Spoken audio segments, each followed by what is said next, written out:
Bonjour et bienvenue sur le site mécaniqueuniverselle.net, le site qui essaie de démontrer que l'humanité est inclue dans un processus qui la conduit progressivement, grâce à l'énergie et à la volonté de l'ensemble humain, de l'ensemble des êtres humains, vers son ultime perfection.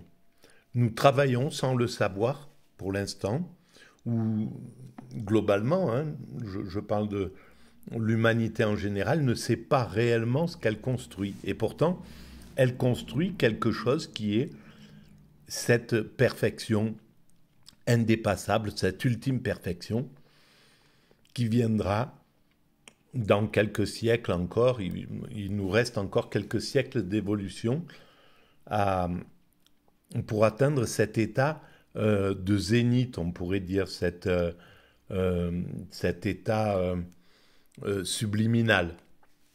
Voilà. Et donc, depuis que nous nous sommes séparés des autres primates, nous évoluons dans ce sens. Il y a une sorte de moteur, de mécanisme qui nous conduit, qui nous pousse à améliorer, à développer certaines choses, à, à maîtriser de mieux en mieux notre comportement, notre environnement et notre questionnement, même si euh, on a l'impression de l'inverse. Ça n'est qu'une impression. On a l'impression que on est plus, on serait plus méchant maintenant que dans le passé, où on aurait plus de, on serait plus retors. Voilà. Euh, qu'il y aurait plus de criminalité maintenant, etc. Mais c'est faux en réalité. Au niveau de l'évolution sur toute la planète, le, la violence est en régression, même si elle est plus meurtrière, parce que parallèlement euh, à notre, euh, à nos pulsions agressives envers autrui, on a développé une technique euh, qui, d'un côté, est favorable à l'humanité et de l'autre est aussi euh, euh, destinée à la destruction. On fabrique des armes, etc. Et on a maintenant des armes complètement redoutables pour, qui mettent en danger même la planète tout entière. Mais tout cela fait partie du processus d'évolution. Il n'y avait pas le choix d'un autre processus d'évolution, je pense, comme Leibniz, sur lequel on va commencer à parler dans les vidéos qui arrivent. Parce que, à mon sens, c'est un des génies, c'est euh, c'est incroyable. Je suis en train d'écouter sur France Culture les cours donnés par Jacques Bouveresse sur Leibniz. Et bon, il a tout compris, il a tout. C'est une puissance de pensée incroyable. Et je pense qu'à un certain moment, je ne sais pas si c'est lui qui a parlé de ça, Jacques Bouveresse, mais euh, quelqu'un a fait une sorte de parallèle entre Leibniz et Spinoza en appelant Leibnoza en fait. Euh, et je pense que ces deux, ça va être les deux philosophes sur lesquels je vais un peu m'appuyer là, euh, si, si Dieu veut, euh, pour, euh, pour éclairer un petit peu ma théorie. Voilà. Alors, je vais lire un peu ce qu'en disait la. Alors, comment s'appelle cet ouvrage? On va le voir tout de suite. Le dictionnaire de la conversation et de la lecture par une société de savants et de gens lettrés en 1873. Euh, et alors, Voilà la liste des auteurs à qui on doit rendre hommage, en fait, hein. Parce que, euh, bien sûr, il y a certains avaient, dans ces auteurs-là, certains étaient un peu réactionnaires, peut-être, d'autres un peu classiques, etc. Mais il y a aussi des pensées. Et puis surtout, ils essayaient d'être objectifs, malgré tout, quand on resitue leur travail à l'époque, c'est incroyable. Euh, voilà, alors, donc, Leibniz, L-E, la liberté, tiens, ils en parlent là, bah, c'est bien. On pourrait, G-H-I-J, G, Leibniz, voilà. Alors, ben, je vais commencer à lire et puis, voilà, s'il y a quelque chose qui me donne envie de digresser, je digresserai. Alors Leibniz écrit d'une manière un peu différente d'ailleurs. L'un des génies modernes les plus éclatants par son universalité et par ses découvertes dans les mathématiques et la philosophie, naquit à Leipzig le 3 juillet 1646 d'un professeur en droit. Dès l'âge de 6 ans, il perdit son père et n'en fit pas moins dans ses études des progrès si rapides qu'il était la ressource de ses condisciples paresseux et composait à l'âge de 14 ans jusqu'à 300 vers latins dans un jour. Donc voilà, et ces petites histoires qu'on trouve pas toujours dans les biographies, je suppose. Euh, voilà, élève de Jacques Thomasius, il s'adonna à la philosophie de son maître et aux mathématiques, en dévorant les ouvrages de Platon et d'Aristote à 20 ans. Reçu avant l'âge docteur à l'université d'Altdorf, il rechercha à Nuremberg une société d'alchimistes ou Rose-Croix et crut qu'il lui enseignerait les secrets de la science universelle. Donc il cherchait ça, cette science universelle.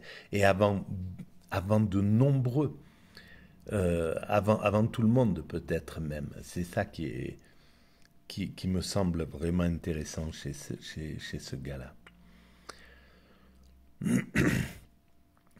Donc il voulait comprendre les secrets universels. Il excita leur admiration à tel point qu'ils l'élurent secrétaire de leur société. Mais le baron de Boisnebourg, chancelier de l'électeur de Mayence, lui fit quitter ses vaines recherches pour l'histoire et la jurisprudence en 1667. De cette époque date son premier écrit sur l'art d'étudier et d'enseigner la jurisprudence. On y rencontre déjà des aperçus profonds et ingénieux. Puis, en 1669, il publia un traité en faveur du prince de Neubourg, compétiteur au trône de Pologne. Si ce prince ne fut pas élu, l'écrit de Leibniz fit sensation et lui valut le titre de conseiller. C'est alors que Leibniz conçoit le projet de refondre l'encyclopédie d'Alsted sur un plan méthodique, en systématisant toutes les connaissances utiles et préférant l'ordre des matières à l'ordre alphabétique. Alors, s'il y avait déjà une encyclopédie au travail en 1670, voilà, c'est ça qui donnait l'envie de tout comprendre, l'envie de comprendre le moteur de la création, pourquoi il y a quelque chose, pourquoi le monde est ainsi fait, en sachant que ces philosophes étaient complètement empreints de spiritualité. Pour eux, Dieu il y avait du divin, etc. Donc, il n'y avait pas la difficulté euh, liée à l'idée d'insensé, à l'idée d'absurde, comme on peut le retrouver chez les philosophes pour qui le monde s'est créé comme ça, sans l'aide de rien du tout. Il faut pouvoir expliquer derrière tout le reste, voilà, c'est compliqué. À partir du religieux, c'est beaucoup plus simple en réalité. Alors, il y avait déjà donc il y avait déjà cette encyclopédie, cette idée d'encyclopédie, c'est intéressant. Euh, Ce grand dessein l'occupa toute sa vie, car il voulut mener de front toutes les sciences. Nous ne citerons pas beaucoup de petits traités échappés à sa plume de cette époque, quoiqu'ils aient agrandi dès lors sa réputation naissante. C'est vraiment intéressant. La France fixait alors le regard de l'Europe, et Leibniz brûlait du désir de contempler à Paris l'élite des hommes illustres de ce siècle. Il y trouva Huygens, émule de Descartes, de Pascal et de Galilée. Il voulut réformer la machine arithmétique du second. Ensuite, passant en Angleterre, il se lia avec Robert Boyle et Oldenburg. Cependant, la mort de l'électeur de Mayence le laissa bientôt sans ressources. Le prince de Brunswick-Lunebourg lui offrit une place de conseiller, avec une pension et la permission de voyager. Eh bien, j'aimerais bien que les États, là, m'offrent la même chose pour que je puisse travailler sans avoir à m'occuper d'autre chose. Malheureusement, quand on est un philosophe atypique et, euh, et on pourrait dire non universitaire, inconnu du bataillon, eh ben voilà, on a un destin qui est un peu différent. C'est pas grave, c'est comme ça que doivent se faire les choses. Tout ce qui arrive doit arriver exactement comme ça arrive. Donc il n'y a pas de problème. Et justement, euh, pour Leibniz, le fait que tout soit déterminé, que le monde soit déterminé, n'empêchait pas la liberté. Et j'ai été confronté évidemment à cette idée tout de suite avec la méca. Et donc j'ai imaginé que tout était déterminé parce que c'est le plus évident que tout ce qui arrive doit arriver. On peut rien changer au cours de ce qui doit arriver, ni de ce qui est arrivé. C'est fini. C'est une fois que et on est dans une sorte de processus d'ailleurs, ce processus qui conduit l'humanité vers son ultime perfection. Et donc, euh, mais par contre, on doit avoir le sentiment de la liberté.